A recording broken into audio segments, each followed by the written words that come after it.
And वो जो आप हमें भेजेंगे link Do you remember that thing to do it like yes, yes, I was to do some video from outside the building, this and that, and you can take from my phone and kind of have half screen when I overlap. edit it or now? No, We did that last. Okay, no worries. We did that last, but like outside the building. so I did it from my phone. From वो outside the building. मैंने की थी ऐसे. He was able to screen side by side. This thing. Right. We should have set it up before. Yeah. I mean, we can set up a scene, but we need to start virtual camera. Yeah, yeah. Virtual camera.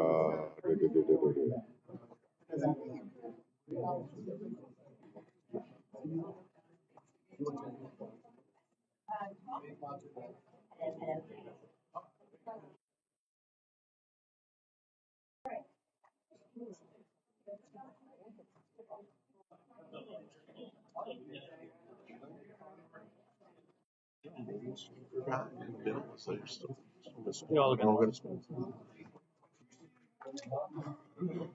Where?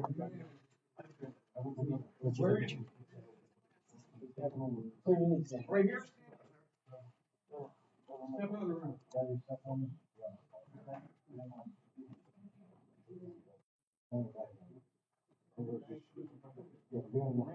stand up and step out of the room.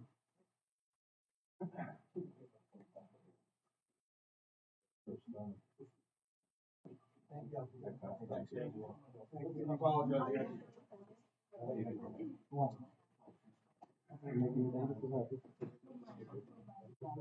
I think we're good now.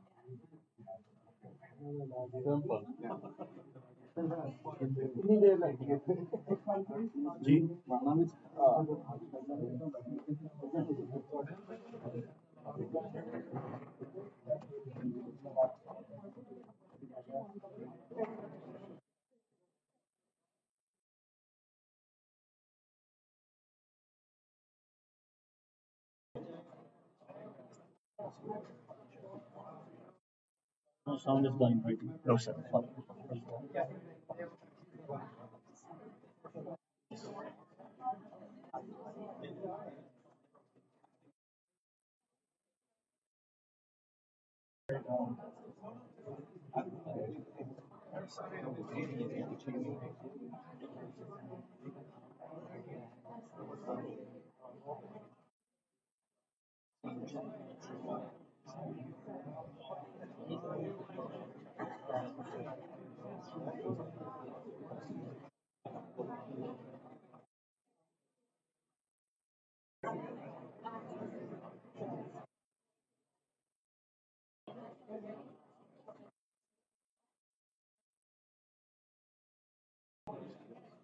यहाँ पे add करनी पड़ेगी ना video. नहीं. Adam, Did where you, was that video? can you download that Google? Yeah, I need access. I just asked you for access for it. That's I it. gave you them. I sent you a link. Yeah, I got the link. It said you need access for it.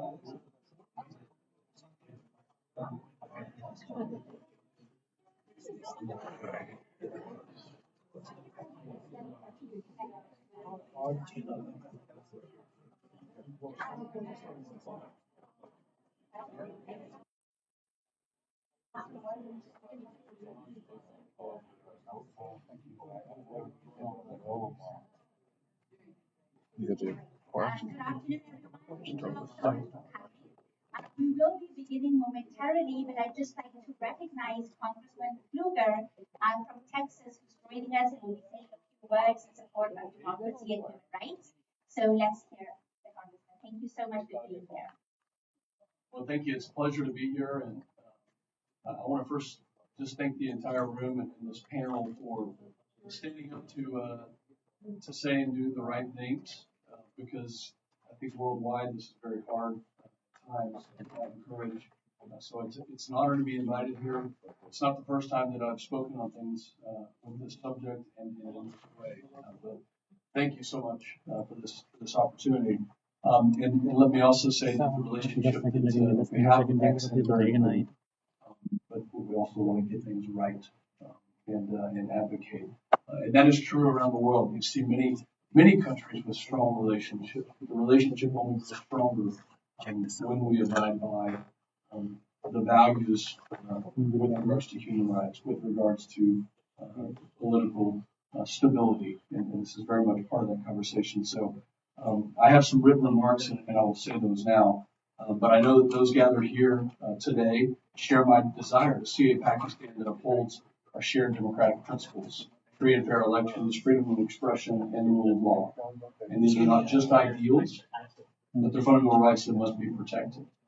The brutal crackdown on peaceful protesters last November that resulted in numerous casualties and mass arrests is a stark reminder of the challenges facing Pakistan's democracy. And it stands in contrast to the values of a free society. This includes the persecution and arbitrary detention of political opponents such that former Prime Minister Imran Khan. And I join the voices like Congressional, who's President Trump's special envoy for special missions, in condemning of Imran Khan and calling for his release. Despite these challenges, as I mentioned before, the U.S.-Pakistani relationship is vital. It remains vital, and it's vital for regional stability. It is vital for global security. However, the relationship must be grounded in shared values of democracy and human rights. This must include countering the pernicious activities of the People's Republic of China, a country who feigns being a reliable partner yet is anything but that. A country that imprisons, tortures, and genocides Uyghur Muslims in its own country. The Chinese Communist Party is counting on Pakistan to ignore this, to turn a blind eye, and to further ingrain Pakistan into China's Belt and Road initiative. This must not happen. My Pakistani American friends, all of you in this room, your voices are crucial. Your contributions to American society and your role in strengthening U.S.-Pakistan ties are invaluable. Your concern for your homeland is not just understood, it's shared. And thank you for the applause. Let me finish by saying, I look forward to working with the incoming Trump administration to reaffirm the U.S. commitment to you, the Pakistani American community, to pursue a free, fair, and democratic Pakistan and to usher in a new era of U.S.-Pakistan relationship. Thank you. Congressman, thank you so much for prioritizing the fundamental rights of the Pakistani people. That means a lot to us. Thank you. Thank you so much, and I appreciate everything that you're doing here.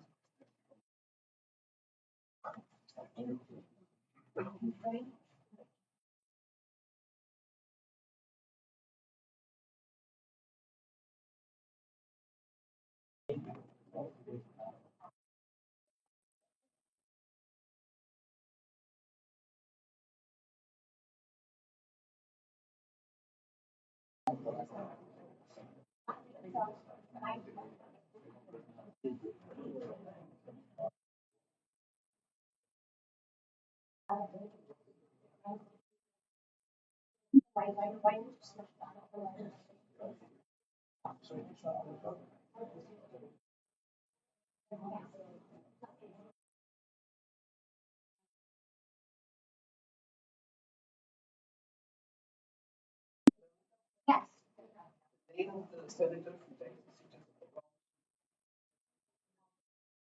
PFL.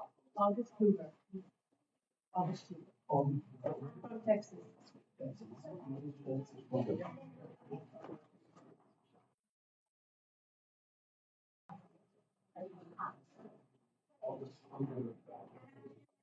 Thank you all so much for coming. My name is Mehlagai Pagani. I am director at the Community Alliance for Peace and Justice, an advocacy group that seeks to improve U.S. engagement with Pakistan in ways that prioritize democratic norms, human rights, and the rule of law. We are waiting for Congressman Khazar, who is hosting this congressional briefing, to join us momentarily. But in the meantime, we will proceed and we will start. So before we begin, I would just like to say a few words about the efforts of the Pakistani American diaspora and about our movement. Our movement is grassroots, and it is not about one particular political party. It is not about one particular person. This movement is about the principles of human rights, democratic norms, human rights, rule of law, democracy, and civilian control of the military. Unfortunately, over the past couple of years, these principles have come under increasing attack by Pakistan's military and civilian leadership, in particular from people like General Asim Munir and the Interior Minister Mohsin Naqvi. Over the past couple of years, we have seen pro-democracy activists brutalized and tortured. Journalists and human rights defenders are picked up and disappeared. And the right to peaceful protest, the right to freedom of speech, has been brutally taken away. But just as the repression in Pakistan has increased, the efforts of the Pakistani American diaspora have increased, and we are mobilized like never before. Over the past couple of years, we have secured the support of congressional representatives from across the political spectrum. We have progressive Democrats, and one has just entered, one of our very amazing champions in Congress, Congressional.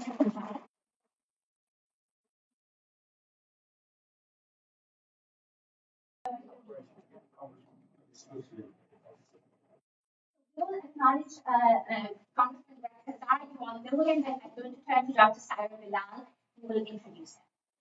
Good afternoon, honorable members of Congress, legislative staff members, and ladies and gentlemen. I am Dr. Saira Bilal, and I'm representing First Pakistan Global. I would like to welcome you all today to this congressional briefing, which is held by and hosted by Congressman Greg Kazar. I would like to express my deepest and sincerest gratitude for you being the holder of democracy, supporting democracy, human rights across the globe, including Pakistan. Congressman Greg Kazar has spearheaded several congressional letters, including the letter to President Biden and Secretary of State, and he has been a huge supporter of Pakistani diaspora and their efforts towards restoring democracy to Pakistan. Today, we'll be discussing the Islamabad massacre, and we hope to achieve and enlighten people about what is happening in Pakistan, the ongoing crisis, the military destabilizing the country, and dismantling of the institutions. We will also hope to address potential sanctions against the individuals who were responsible for Islamabad massacre. Thank you very much, Congressman Greg Kazar. Everybody, please give a huge welcome.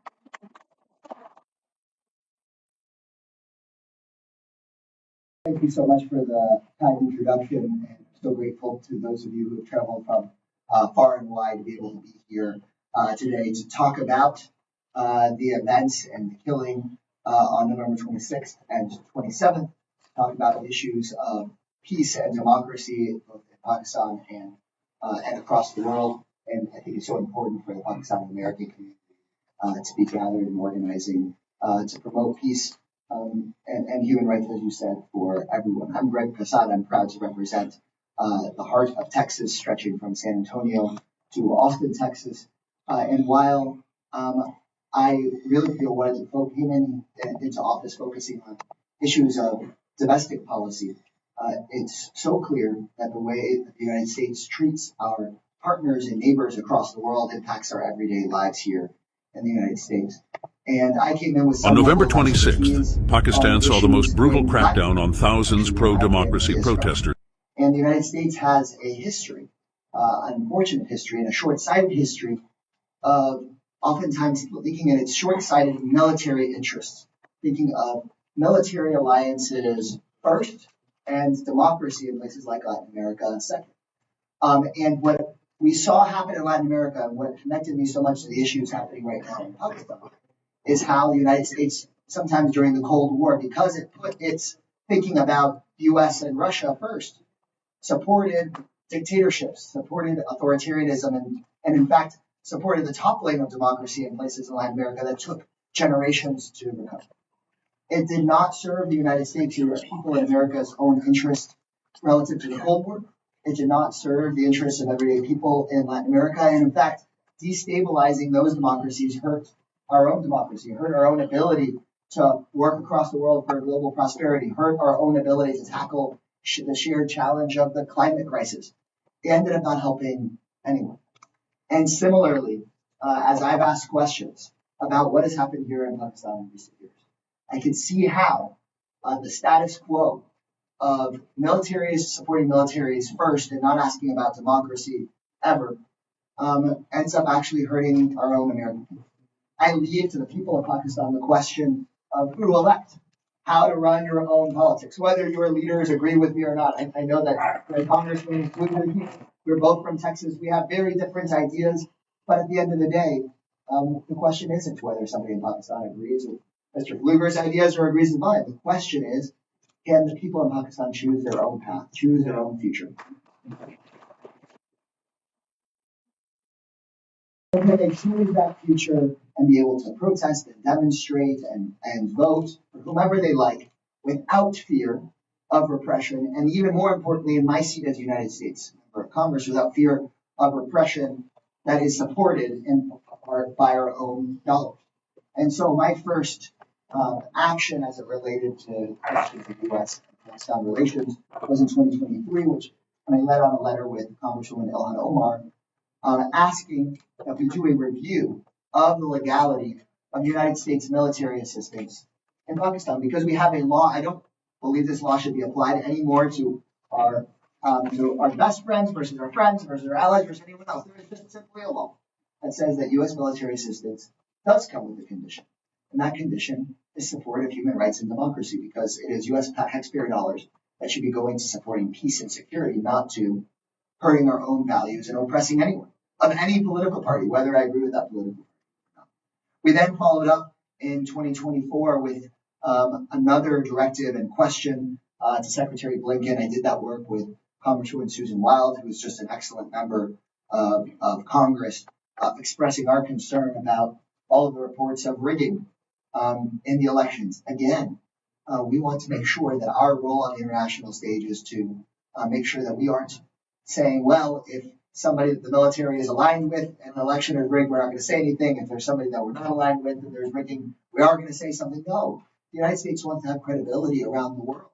Then we need to call a fair election, whether we agree with the results or not. An unfair election, an unfair one, whether we like the results or not. Of a country with so many people, with such a history, with such ties back to the United States, it's so important for us to be consistent. And so I and other members of Congress are willing to hold leaders of our own party to that standard of being consistent, with saying we want free and fair elections, and we want all of our partners and allies to be held to that basic standard.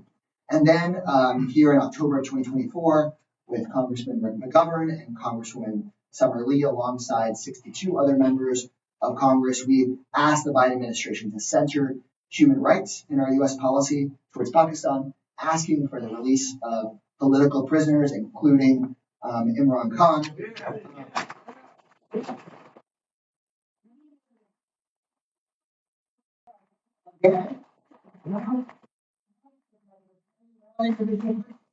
It could be anyone that was running for office. It could be in any country that we're partners and allies with.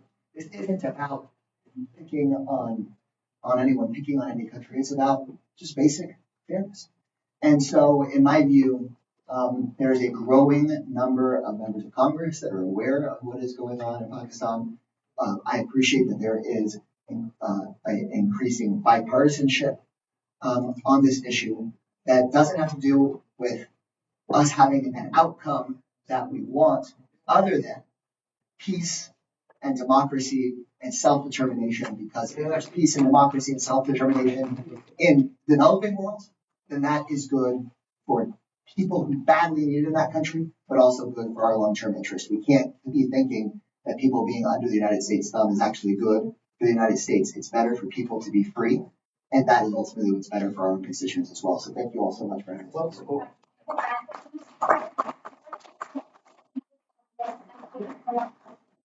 Millions of Pakistanis really believe that accountability is close. Thank you so much. We really appreciate you hosting this congressional briefing, and for especially at a time of such great and intense military authoritarianism in Pakistan. Thank you. Thank you. And I'm also really just a warm-up act for ranking membership. He's done this for so much longer. Absolutely. This is my favorite congressman, Jim McGovern. Congressman Jim McGovern, who is also the co-chair of the Tom Lantos Rights Commission. We are so grateful he's here. He's another one of our champions in Congress who's done so much to support human rights and democracy. I apologize for being late, but we're still organizing our committees, and so we're in and out, and it's a little bit, kind of chaotic. But I want to thank Representative Kazar for hosting the briefing. He's great, and he's a wonderful member, and for his leadership on this and so many other important human rights causes.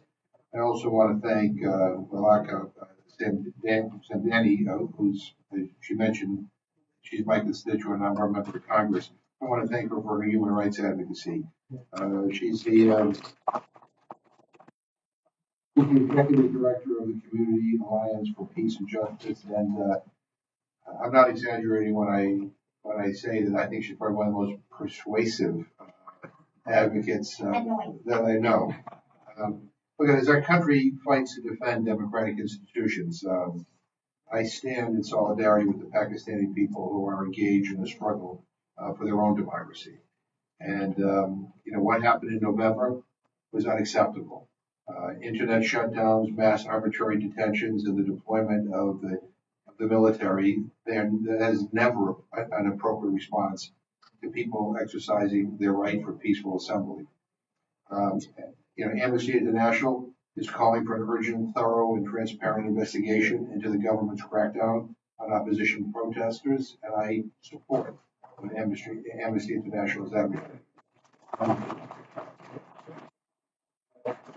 But no matter who is prime minister, the Pakistani government must uphold its human rights obligations and strengthen its democratic institutions. This should include limiting the misuse and weaponization of counterterrorism laws against political actors and revisiting the 26th Amendment, which, as it stands, threatens the independence of the judiciary. There are many struggles ahead for pro-democracy forces in Pakistan, but if the tenacity of your my Pakistani American constituents is any indicator, democracy and human rights will prevail. And just the final thing I would say, I co-chair a committee called the Tom Lantos Human Rights Commission. And I have always believed that if the United States stands for anything, we need to stand out loud and four square for human rights. We don't always live up to that ideal, but we have to keep on pushing to make it so that we can do better. Standing up for human rights in Pakistan is the right thing to do. And again, great. We look forward to your leadership on these issues because you have been leading letters and we look forward to sort of taking it to the next level as well and come up with targeted sanctions against those who are responsible for the worst atrocities in Pakistan. So thank you so much for being here. We really appreciate you. And are you going to be here for a while? A little bit. Until I have to go back to the committee. Oh, absolutely. Great. We would love to have you for as long as you're able. I had other remarks to say, and again, I was just talking about how galvanized the Pakistani community is. We have secured the support of congressional representatives across the political spectrum. We have progressive Democrats, we have national security Democrats, we have Trump-aligned Republicans, we have regular Republicans, and they have all come on board in terms of supporting human rights and democracy in Pakistan just over the past year. Even though we're a nascent movement, we're just getting started, but just over the past year, after Pakistan's flawed elections that were massively rigged, 368 congressional representatives voted on the House of the floor to support House Resolution 901, calling for an investigation into those elections. And then there were a flurry of letters, right? There were almost 100 congressional reps who called for the release of Imran Khan and all political prisoners who are detained illegally, as the UN and Amnesty International have told us. And then in October, led by Congressman Jim McGovern, Greg Kazar, and Samali, we had 62 congressional Democrats sign off calling on the Biden administration for targeted sanctions against people like General Asim Munir. And so that is something that we want to however, despite all of that, at the end of the year, we did not see any meaningful change there was no consequences for the overall US-Pakistan relationship, despite all the repression that was taking place. And a culture of impunity was created.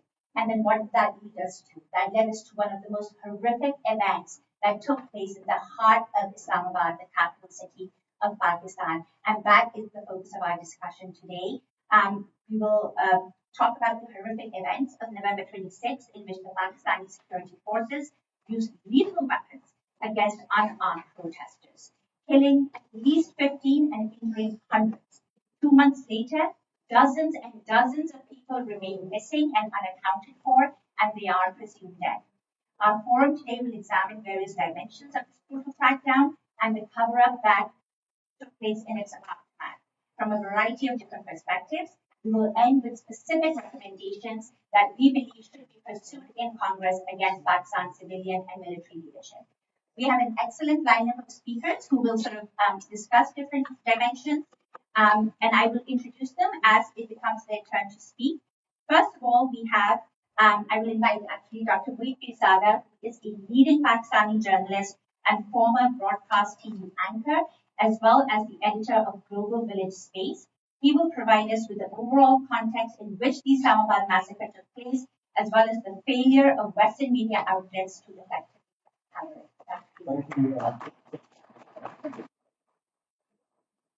Thank you to all of you for being here. Thank you, Mr. Andani and Congressman Rekasar for organizing this. Congressman, thank you, Congressman Jim McGovern. Just very important. Thank you so much for it. And Congressman Kruger, who just left after making this comment. I have a prepared testimony. I was asked to basically wind. We have shortage of time, so I quickly return to my prepared points. For context, it's important to emphasize that I have worked with top media networks, including a great broadcaster as television anchor, political analyst and editor since 2005. I have written extensively on Pakistani politics and have been founder editor of print and online publications. Before media, I worked for more than 10 years with Fed government of Pakistan.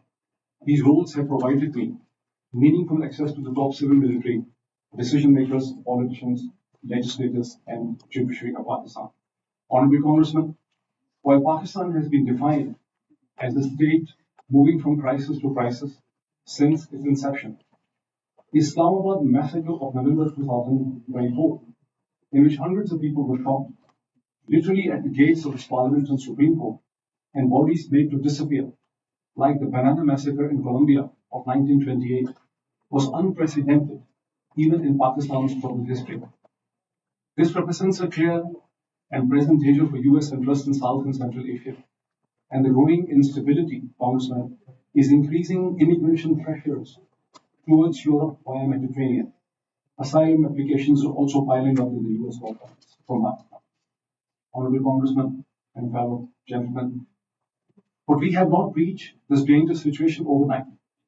Pakistan, a nation of almost 250 million, fifth largest in the world after China, India, China, United States, and Indonesia, second largest Muslim nation, and the only Muslim country with nuclear weapons, with almost 1 million trained men in uniform, in arms, is increasingly on boil since a military-led regime change operation in April 2022 against the government of Prime Minister Imran Khan. Since then, country with more than 65% under the age of 35, facing an economic meltdown, water, food, and energy shortages, is being run by a military with growing brutality and in total disregard of United Nations and international human rights conventions. Since April 2022, while courts have been made to collapse, more than 20,000 men and women have been arrested, hundreds have been tortured, journalists, lawyers, human rights activists, and poets have been abducted, forced to go underground or seek protection in Western democracies like myself. I left when a dear colleague, an outspoken critic of military, Arshad Sharif, was chased and murdered in Kenya on 23rd October 2022. 10 days later, an assassin almost murdered Imran Khan, the former Prime Minister and country's most popular leader. But both criminal acts, Congressman, to this day have not been properly investigated. Biden administration, for reasons not understood, completely ignored the crisis developing in Pakistan. Attention was repeatedly drawn by Pakistani American community to brutal suppression of opposition, gross human rights violation, silencing of media, muzzling of courts, and internet shutdowns. But Biden administration kept on dodging the questions and thus tacitly encouraged the Pakistani military to continue with its reign of terror. Congressman, in November 2023, I will remind you, Representatives Brett Kassar and Ilhan Omar wrote to Secretary Blinken to review if United States security assistance is contributing to human rights violations. And on 28 February 2024, after elections were massively rigged in Pakistan by the military, 31 congressmen led by Representatives Brett Kassar and Susan Wyatt wrote to Secretary Blinken to withhold recognition of an apparently illegitimate government till a transparent and credible investigation is conducted into alleged election interference and irregularities. In June 2024, in an unprecedented move, United States Congress and House Resolution 901 affirmed its support for democracy and demanded investigation into election irregularities and interference by the military. And in October 2024, 4 weeks before the Islamabad massacre, Representatives Brett Kassar, Jim McGovern, yourself, and Congresswoman Summer Lee again led 61 congressmen asking Biden administration to emphasize human rights and rule of law in its policy towards Pakistan, and demanded the release of all political prisoners, including the former Prime Minister Imran Khan. Congressmen, all unfortunately fell on deaf ears. Washington ignored the growing crisis, including increasing reports of transnational repression, piling up the Federal Bureau of Investigation. These are hundreds of instances of intimidation and violence against relatives, families, and associates of Pakistani Americans in Pakistan by the military regime for the views expressed within the US, for reaching out to the congressmen, and for the comments on Twitter, which is, by the way, blocked in Pakistan since 17 February 2024. Congressman, Islamabad massacre was thus the culmination of growing public outrage and helplessness against rigged elections, destruction of the court system, and silence of the international community led by Washington. It was in these circumstances that more than 100,000 protesters marched into capital Islamabad to demand release of political prisoners, restoration of the Supreme Court, and respect for the stolen mandate in February election. Instead of negotiating with peaceful, unarmed protesters, a military operation was conducted in the middle of the night. No one knows how many were really killed, as dead bodies were made to disappear, just like the Banana Massacre of 1928 in Colombia. I hope Ryan Grimm of Dropsite, who I see here, who did an investigative story, will provide more details about this massacre. Congressman, in my humble opinion, unless the US Congress impresses upon the incoming Trump administration to develop a focus on Pakistan through special envoys and demand person-specific sanctions against the officers of the military regime and police responsible for the massacre, human rights violations, instability and chaos will continue to grow in Pakistan, increasing risk for its neighbors and the United States' interest in the region. Thank you.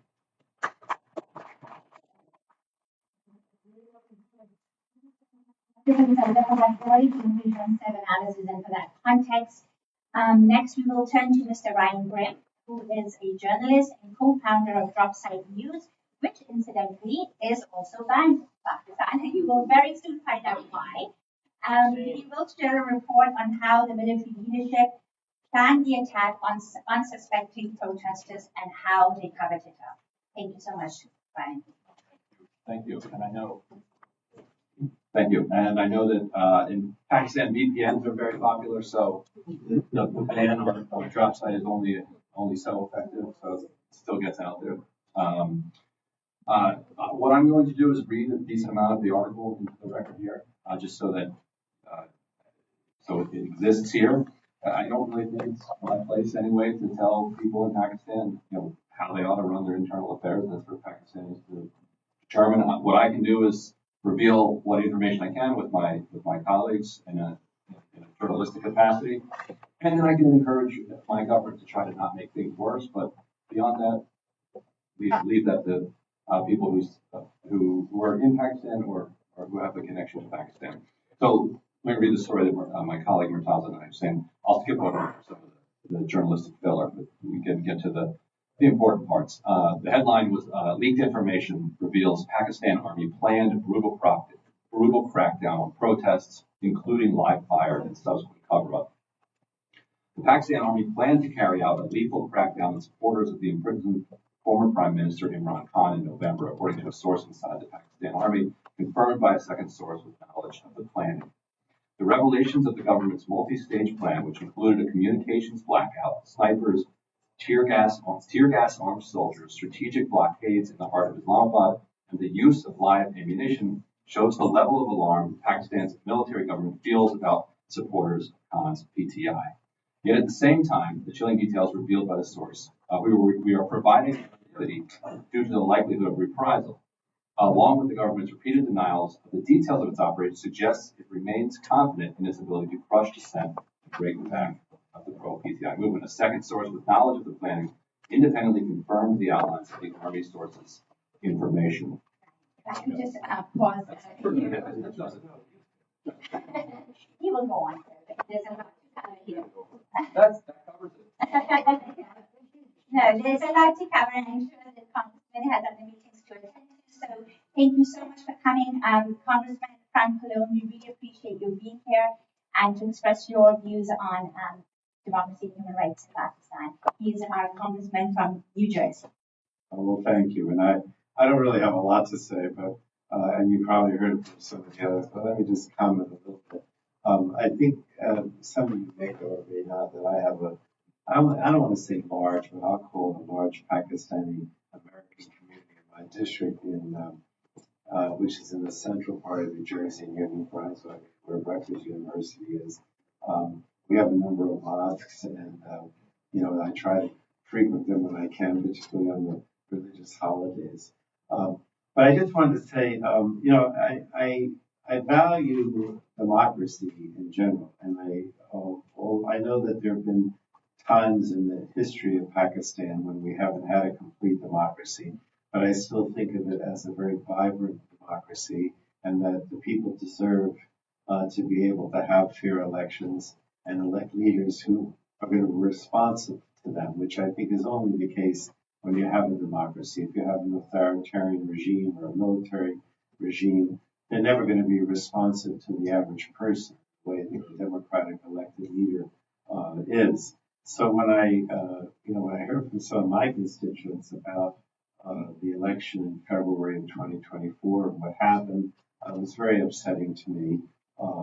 Clearly, it's been designated by the State Department as a free and fair election. And of course, there's been the crackdown since then on the supporters of the prime minister who ran in that election. He wasn't allowed to run, really, because it wasn't fair.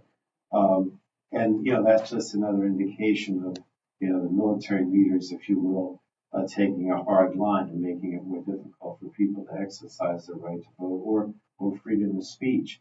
We passed a resolution in the House. I think I have the number here. I'm sure I'm familiar with it. Basically expressing our desire that Pakistan go back to a democratic process and the human rights violations not continue. And I just think the United States has an obligation, as does this Congress, to continue to speak out and support those like yourselves that believe in free and fair elections and free speech in Pakistan and throughout the world. I know that what's the term, realpolitik? There are a lot of Americans or even American leaders I'm going to mention who think the U.S. policy should be driven by what I call realpolitik. What's best in our economic interests, what's best in our security interests.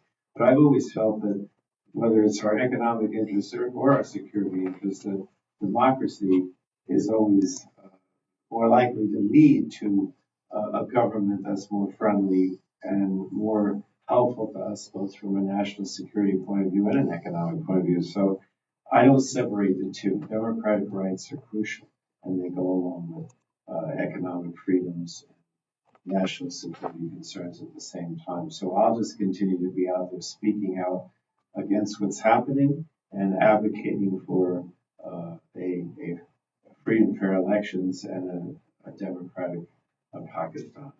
I'll leave it at that. Thank you. Thank you so much for that.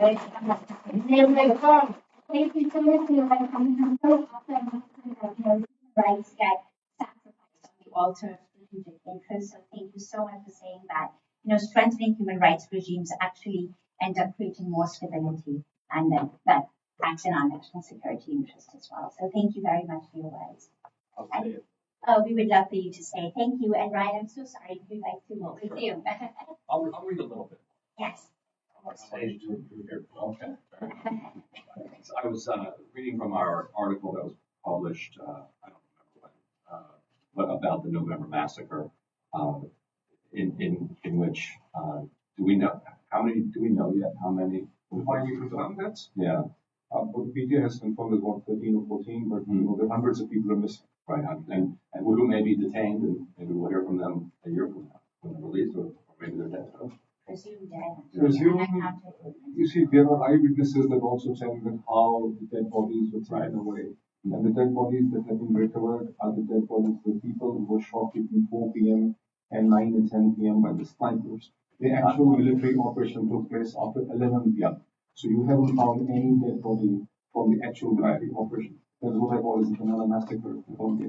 So I'll continue to read briefly from the article. According to the source, who provided substantial evidence to confirm the allegation, and just to be clear for people who are familiar with our reporting, we are often criticized by Pakistan's government for not publishing the documents that are leaked to us. But the reason we don't do that should be fairly obvious, that the risk to the people who leak those documents to us is existential. It would be fatal if they were exposed. And so any documents that we publish would include breadcrumbs to get back to the original source. So, according to the source, who provided substantial evidence to confirm the allegation, the operation was planned on the morning of November 25th at the Military Operations Directorate of the Pakistan Army under the direction of General Asim Munir, Pakistan's powerful Chief of Army Staff. Under the plan, Jinnah Avenue, the main road in front of Chowk, would be encircled with stacks of shipping containers serving as a barricade. Snipers from Pakistan Army Special Services Group were deployed across rooftops, while paramilitary rangers carrying assault rifles patrolled the roadside alongside police armed with tear gas and shells.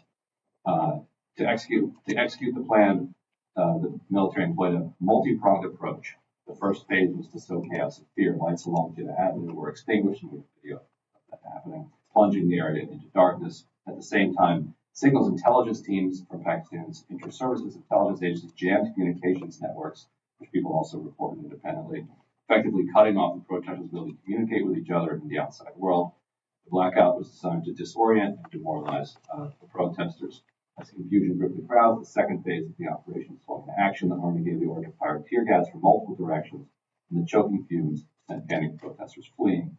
This was the prelude to the main assault. What followed next, a barrage of live ammunition, including heavy assault rifle fire, directed indiscriminately at the fleeing crowds.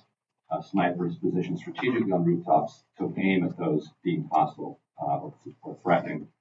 The final phase of the operation involved a swift and thorough cleanup. As soon as the firing ceased, ISI units were dispatched to Jinnah Avenue to remove all traces of the violence. This included removing bodies, shell casings, and any other evidence that could contradict the government's narrative of peaceful dispersal. So a lot of this is backed up by eyewitnesses who confirmed the end that was visible. This is from the sources inside the government.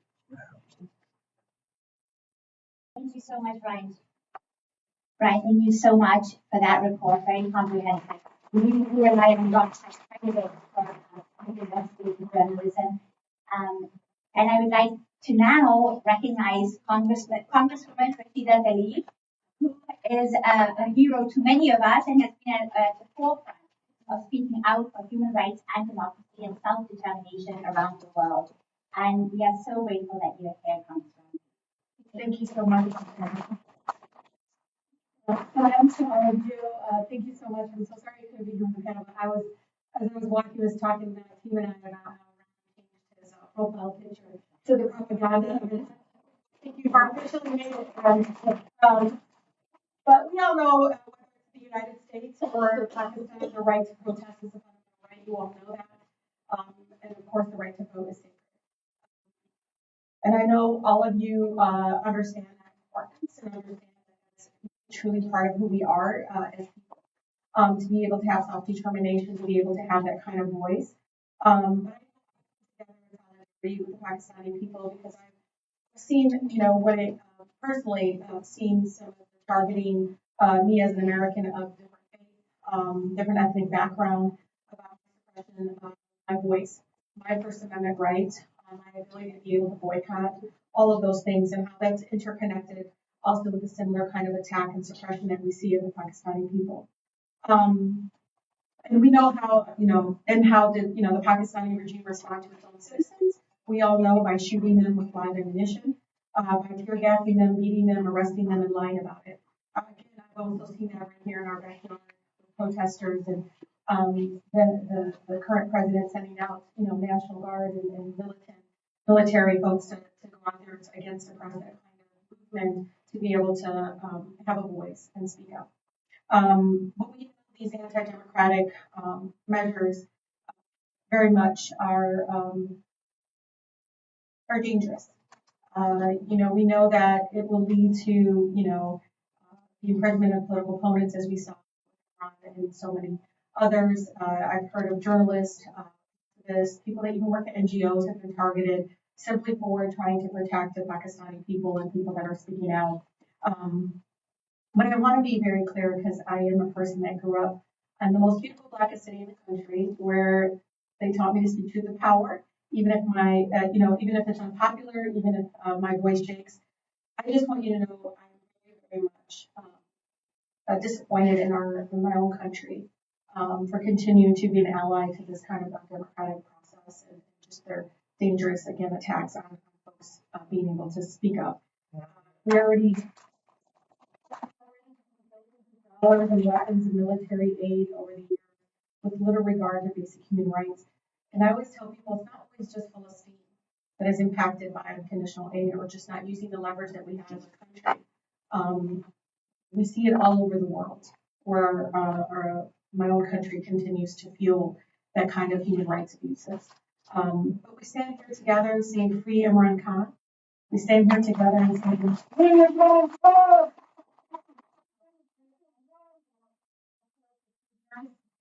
we stand together again and say that the Pakistani people deserve to be able to choose their own leaders in a free and fair democratic process.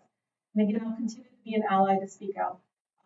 I know it's been very difficult, I think, for many of us, including myself, to see the lack of urgency by our country to move on this issue, to even just voice some sort of opposition to what we've seen over and over again of the violence towards those that are opposed to the current regime and their actions. So again, I'm really honored to be able to be in space with all of you today. And I also want to thank all the Pakistani people who have stood with us against the genocide in Gaza. Thank you so much from the bottom of my heart for continuing to speak out about that. I also leave you with this, there was no Palestine student organization at Wayne State University when I went there. You can look it up because Ryan Grimm's a researcher. But I joined the Pakistani Student Association. Honestly, all the Aussies thought I spoke Urdu. I would say laughing. I picked up some stuff, but I just want you all to know, for 4 years I was a member of the Pakistani Student Association. But now, there's a lot of great, wonderful Palestine organization. It was, even then, it was incredibly hard to be an activist on Palestine on campus. It's even, obviously, you see it's even more difficult. But the courageous students and the captains and the things that we've seen across our country is so incredibly inspiring. But thank you so much for allowing me to be in space with all of you today. So nice. Thank you.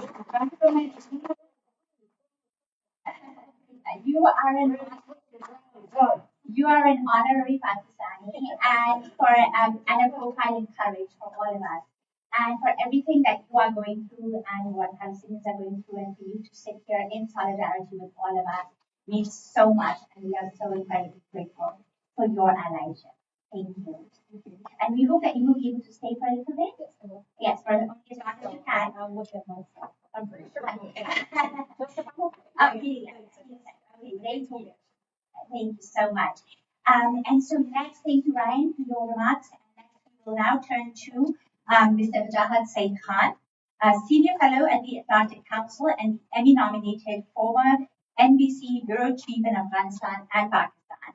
Wajahat will speak about U.S. support for Pakistan's military institutions and its implications for Pakistan's democracy. Thank you. Thank you. Bismillahirrahmanirrahim. Here, Kanabudu, we are going to say, Honorable Congressman, Assalamu alaikum. Good afternoon. I've been reporting on conflicts and politics in Pakistan, Afghanistan, and India, 3 countries I have lived in, reported from, and still have family and friends in for the last 25 years. Frankly, I'm a fish out of water there in Washington. I really shouldn't be here.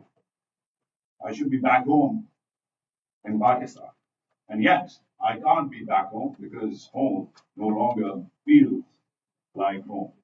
Strangely, I have easy access to this capital here in Washington and my own capital city of Islamabad, which ironically means the city of Islam, a religion of peace and tolerance. And yet, in that city is where some of my colleagues are buried today. Colleagues like journalist Arshad Sharif, like Salim Shahzad, who were killed in the line of duty or doing what they were supposed to be doing in the business of accountability and truth. They were killed for doing their job. Today's briefing is an attribute to heroes like them, heroes who are no longer with us, but have given us the courage to carry on this work of speaking truth to power. The steady attrition of democratic rights and journalistic freedoms over the last 2 decades has seen thousands killed in my country, including dozens of fellow journalists. The pace has picked up, especially over the last few years, and has led to this difficult moment for me and some of my friends on this panel. I really should be bursting with pride being able to speak at this great forum. I mean, the congressman here is from Michigan, where I went to college, and is a local hero for so many years. But I don't have that pride. I should, because that pride should come from the distinction of being embedded with and covering over 100 of the bravest of the Pakistan Army's 250 military units deployed on some of the country's most intense front lines, seeing that country's most courageous soldiers sacrifice their lives. Pride, which comes from hailing from 3 generations of public servants and law enforcement officials. My late father led Pakistan's intelligence bureau. My stepfather served as an instructor in Pakistan's Army aviation. Pride, which comes from launching the country's first independent and Urdu and English news channels and interviewing dozens of its leaders and influencers. And yet, here I am, a prisoner outside my own country because of the way Pakistan's military and military-backed leaders have treated their best and brightest. What I'm about to tell you and ask you, I do with a heavy heart. Today I'm asking and making a case for movement, for action. I'm making a case for sanctions. Not sanctions that hurt my country. Not sanctions that hurt the 250 million people of Pakistan, over half of which still live under the poverty line, but policies that force change at the very top of the country's Praetorian military and military-backed leadership. As this great country starts with a new Congress and administration, the US must be aware of the flaws and fallacies of its ongoing policies for Pakistan, but also the promise and potential for new ones. The US must be aware because awareness is power. And this Congress should be aware that America's lack of action around repression, such as blatant election rigging, mass arrests, internet shutdowns, abductions and assassinations of journalists and civil rights leaders, and incarceration of democratic leaders like Imran Khan, has been interpreted by the military regime as a green light from Washington for further repression. This lack of action endangers not just Pakistanis there, but also many of the 1.2 million Pakistanis right here, whose families, loved ones, businesses, freedoms have been targeted by the Pakistani regime through transnational repression. The wave of this repression runs through my home province of Balochistan, where thousands remain missing, abducted by the state, to just next door in Baltimore, which is, like so many other American cities, becoming a shelter of asylum for an increasing number of Pakistanis who are leaving the country in record numbers today, even on ships which sink halfway to Europe. Numbers that have put Pakistan at the top of the world's destinations to leave and at the bottom of the world's index of countries to live in. Whether intended or not, the lack of any consequence for Pakistan on the unprecedented and well-documented human rights violations of the past 2 years have incentivized the regime to brutally track down not just the protest of November 26th, as Mubin Pirzada and Ryan Grimm have stated out, but also students, lawyers, activists, even women and children demanding justice and freedom. Freedom to vote, freedom to assemble, freedom to report, freedom to meet their missing relatives, even freedom to tweet. That's right. Just this morning, the government has further affirmed a law that sentences people to to 3 years of prison time for a tweet that the regime may deem as fake or coercive. This just happened this morning as we were getting ready for this conference. Zeroing in on Pakistan's military leadership, they rationally believed that they could do more easily, they could weather any blowback for the mass shooting because of the other alternative. Mass protests were likely to gain steam and get international media attention. Attention they were scared of. That's what I'm asking for today, Congressman. Attention. Given its bilateral history with the US, given the dependencies of its military and leadership on Western aid, given that they draw legitimacy from acts of aid and support from this very Congress, given that they train here, retire here, bank here, and invest here, Pakistan would be virtually certain to change its policies of repression if the US even credibly threatened any meaningful action against the senior military or military-backed leaders of that country. The years of silence of the Biden administration, driven by dependency on the Pakistani military by Washington, have been countered by the brave resolutions of this very Congress, H.R. 901, passed last summer, which demanded an investigation into last February's hijacked election. But more is required. Targeted sanctions against architects of the repression, that's top military, intelligence, and government officials who've been named. I'll name them again for the record: General Asim Munir, Interior Minister Mohsen Naqvi, and company. Threats to stop coveted U.S. military training and cooperation or conditions on major loans that require Pakistan to adhere to basic democratic norms would immediately lead to change. Trust me, it's happened before. To end, Washington has relied on Pakistani military for its geopolitical goals in the region for decades. But what has that dependency given Washington? Osama bin Laden being housed in a military garrison town, and Afghanistan where the Taliban still rule and repress women and hold Americans hostage, and South Asia where trade with India or curbing the influence of China or normalization with Iran is still a far shot. And in the middle of all of this, after receiving billions in aid and arms and decades of being given either a green light or being shown a yellow one for tacit approval, lies the unreliable partner. The unreliable partner, that is the Pakistani military. The more reliable partners of America are in this room. The best and brightest, civilian leaders and activists, entrepreneurs and economists, inventors and influencers are being held hostage by that unreliable partner. This action, targeted sanctions, or the credible threat of sanctions, has given the US results in the past, so why not try it again? Finally, this isn't about Imran Khan. It's about what the millions of who will survive Imran Khan, both there and here in the US, will blame Washington in a wave of growing anti-Americanism if the tide is not turned now. There's a joke they tell in GHQ, General Headquarters, the home of the Pakistani military in Rawalpindi, that the shortest flight to that city takes off from Washington, D.C.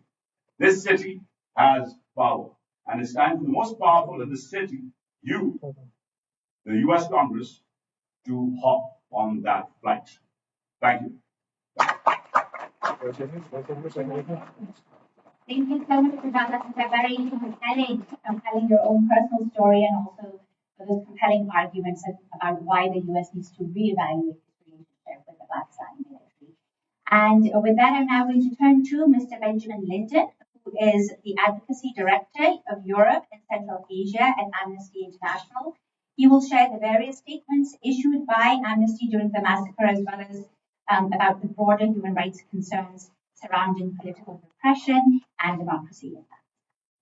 Thank you so much. Thank you, everybody, for coming here. Thank you to First Pakistan Global and Representative Kuzar's office for convening us here today. A couple of words very quickly about Amnesty International. We are a nonpartisan organization. We don't favor any political parties. We don't endorse or oppose political figures. We don't certify elections or do anything of that sort. What we do is stand up for human rights globally. We document human rights abuses in line with international law, and we advocate for correcting those abuses. As it relates to Pakistan, I want to talk first about the context broadly within the country on the right to protest. We see generally a pattern of clampdown on protests and freedom of assembly, not just focused on PTI supporters. This is also the case specifically in the case of the Polish National Gathering, for example, in July, where we saw the use of live ammunition, and even this past weekend, a heavy crackdown by police against Polish protesters in Karachi during what should have been a peaceful and was a peaceful political mobilization campaign. We've also seen anti-terrorism laws targeting other minority groups, including the Pashtun Taghuz movement and other minority groups in what is really an affront to the freedom of association and peaceful assembly. The second area of context here that's being utilized in various parts of the country is the use of military force against civilians. The trial by military courts are conducted in complete secrecy with limited access to counsel or opportunity for defendants to prepare for their trials. It allows essentially no right to appeal. Even going back several years to 2019, we saw military trials being used against, just as one example, a human rights defender by the name of Idris Atak, and his trial by military courts, which was completely unfair and arbitrary, as is always inherent in military trials. He had worked for years as a human rights defender. He consulted with Amnesty and other human rights organizations. He remains in detention, and we have called for his release. In 2023, we saw, of course, the arrest of Imran Khan and his trial by military courts. The protesters that protested in the wake of his arrest were tried by military courts. 105 of them, to be exact, with the sentencing of 85 of them. 66 of those remain in detention. And it shows how the use of military courts is an intimidation tactic meant to chill freedom of assembly, and it is done selectively. Other protesters were sent to civil courts. So it's done selectively and arbitrarily as far as we can tell from the outside. Turning to the events of November 26th and 27th, we saw initial reports at the time of unlawful use of tear gas and shoot at sight orders being used against protesters. The exact figure of deaths and injuries is unknown due to the clampdown on information. I know the PTI has previously stated 12 protesters were killed. Today I've heard numbers a bit higher. And that's at least those initial 12 had their identities released by the PTI. This much is clear. There needs to be an independent investigation, and the government needs to engage seriously with the PTI's claims. Instead, what we've seen are restrictions on the media, shutdowns of major highways, blockades of cities, and mobile internet shutdowns in response to the PTI protests, which speak to our larger repression throughout the country of the right to protest. Reportedly, 4,000 PTI supporters were detained prior to the protests in November across the country, and 610 were arrested on the day of the protest. Releases of these detained has been scattered. There have been some reports, but it's difficult to put an exact number on those, and still many are certainly in pre-trial detention. As far as we know, they are being tried in civilian courts, but it's tough to verify in all cases. I'm going to wrap up here with some recommendations, and I would say for any Hill staffers here, or those that may work in the administration or may be watching online, I would certainly encourage you to echo and amplify these calls with regard to U.S. approaches to the Pakistani government. First, Amnesty is calling for a prompt, thorough, impartial, effective, and transparent investigation into the deaths and injuries of protesters and the unlawful use of force, including use of lethal and less lethal weapons by security personnel. So far, these calls have gone unheeded. And again, this is not just being targeted at PTI supporters. Second, we're calling for the immediate release of all protesters detained solely for exercising their right to peaceful assembly. And third, we are calling for the end of the use of military courts to try civilians. Thank you. Thank you so much for those remarks. Watching and reading Amnesty International's statements during the massacre, afterwards was very helpful in providing sort of documentation for exactly what happened. So thank you for that. And last but not least, we have Mr. Yumna Rizvi, who is the Senior Policy Analyst with the Center for Victims of Torture, who was in Islamabad at the time of the massacre, and she will now share her observations about Pakistan's changing political climate, as well as actions that Congress can take to address the human rights situation there. Thank you, Malika, and thank you everyone who's here, as well as staff and members. As Malika said, I was in Islamabad when the massacre happened, and I just want to share some observations of what I saw. The current climate in Pakistan, as my co-panelists have said, is unprecedented repression, with the military actively trying to control a narrative and repress any form of freedom of association and expression. The diminishing trust in the military and support for it is at an all-time low, with increased support for PTI.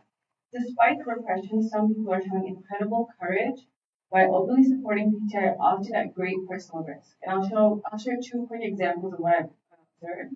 The middle-class conservative women, who are largely housewives, whom PTI has been able to mobilize and activate politically, are now engaging in conversations that are critical of the military. This is a generation that has largely not been involved in activism of the 70s or the 80s or the current activism movements. The second is skilled laborers who belong to lower middle class or the working class, who are shop owners and small business owners. They are now naming their businesses after PTI. So we saw Insaf Taylor's out at a commercial center, and he had a poster of Imran Khan in his window. The next time we passed there, the poster was gone, and so we asked him what happened, and he said the police came and I was told to take it down. And it was against this backdrop of increased repression and resistance that tensions came to a head in November and culminated in the massacre. Days before, we had already seen that shipping containers were starting to line up around the highways. The government was showing what it was preparing for, creating a sense of anxiety and urgency as people were rushing to complete their work and finish their errands, because it's unclear how long the lockdown would last. By Sunday night, and I have some pictures in my phone and videos if folks want to see. By Sunday night, entry and exits to and from Islamabad were blocked, and certain roads within Islamabad were closed off as well. Mass transit was suspended, riot police were out at multiple points with barbed wire, prisoners' vans were out on the streets, and commercial and business areas were closed. Mobile networks were down by Sunday night. And most people are in Pakistan at this point are used to some of these measures, right? When protests happen, when religious processions happen, but there were some things in part of this that were unprecedented, such as raids in homes and apartment buildings to find PTI sympathizers. And certain areas of Islamabad, which are 20 to 25 minutes away from Dijak, where I was, our commercial centers were also closed. We had just one pharmacy open and one other grocery store that had one light on and half the shutter was down. We were getting reports of women and children being beaten at the airport, and by Tuesday night, when the police was firing indiscriminately at Dijak, we were, again, 20-25 minutes from there, but we heard gunshots throughout the night in our neighborhood as well. The next morning, a friend of mine texted me saying they killed a lot of people, which even now to me is like blood-curdling. Throughout the night, when most of them was coming on television talking about the shoot outside orders and talks of imposing a curfew, there was definitely a sense of fear and anxiety of what was going to happen. It was unclear what we would wake up to the next day. What I've heard from folks and what I witnessed was that it was an unprecedented number of people who showed up, as well as an unprecedented outcome. People did not expect this to happen. Afsan, who's a famous journalist, former country director of OSF, was live near Dijak at an office building's rooftop and also was saying he had never seen something like this before. The number of deaths, as my panelists have said, is disputed. Matiullah John, again, a journalist who was reporting from outside one of the hospitals, trying to get data and information on number of deaths or injured, was ultimately detained by the law enforcement agencies. And so this is the current climate of Pakistan. Like, this is what we're dealing with. And so for members here and for staff here, just a few recommendations on what Congress can do. So domestically, push for more robust and regular Leahy vetting, to suspend security assistance to units and individuals who are implicated in human rights violations, gross violations of human rights, such as torture, enforced disappearances, and extrajudicial killings, all of which we've seen. Pass the 502B resolution efforts around Pakistan in the last year or so congressionally have been bipartisan. It shouldn't be that hard to do. A 502B resolution would essentially suspend all security assistance to Pakistan, not just specific units or individuals. And at the international level, I would urge members to engage with the EU and your counterparts in the European Parliament. Pakistan is a recipient of the EU's GSP Plus preferential trade agreement. The GSP Plus status is conditional upon Pakistan's compliance with 27 international conventions on human rights, labor, environmental protection, and good governance, including the 9 UN core human rights treaties, of which Pakistan is a signatory of 7. The GSP Plus review takes place every 2 years. And in the past, revocation has been threatened because of Pakistan's human rights concerns, but Pakistan's continued to retain it. And so I would urge members to engage with the EU delegation here, as well as members of the International Trade Committee at the European Parliament and the South Asia Committee.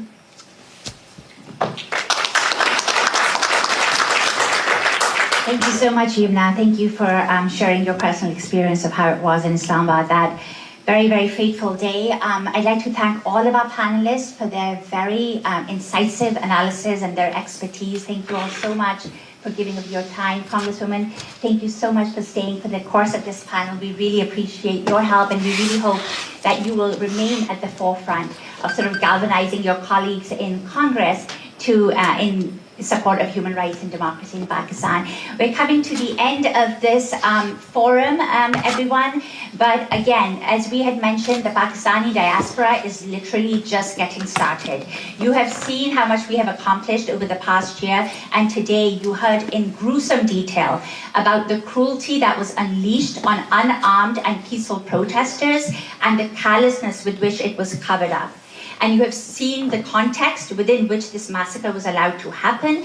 And you have also heard how important it is for the US government to now reevaluate its relationship with the Pakistani military. For far too long, our rights, the rights of the Pakistani American people and the rights of the Pakistani people have been trampled in pursuit of strategic interest. We cannot let that happen anymore. The perpetrators, the masterminds, the architects of repression in Pakistan are people like General Asim Munir, are people like Mohsen Naqvi. We have to name them, we have to shame them, and we have to build on the letters that we have come up with, or our congressional representatives have come up with over the past year.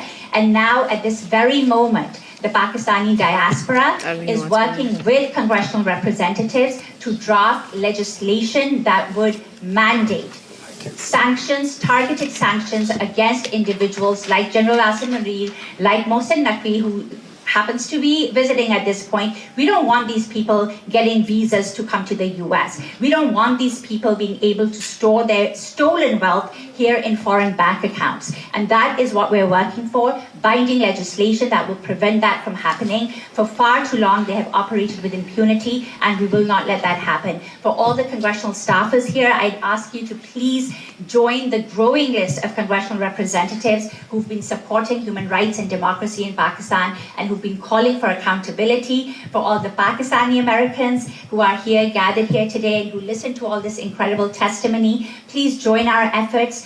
We are, again, just getting started, but we need to be consistently engaged. Just after 2 years of congressional engagement, you've just seen what currently happened. We have champions like Greg Kazar and their incredible aides, and everybody else who's here, championing our cause. And so we need your support, and we need the support of our representatives. Thank you all so much. If you have questions, our wonderful speakers will be here for a little bit longer. You can mill around with them and ask them questions directly. Again, thank you all so much for being here.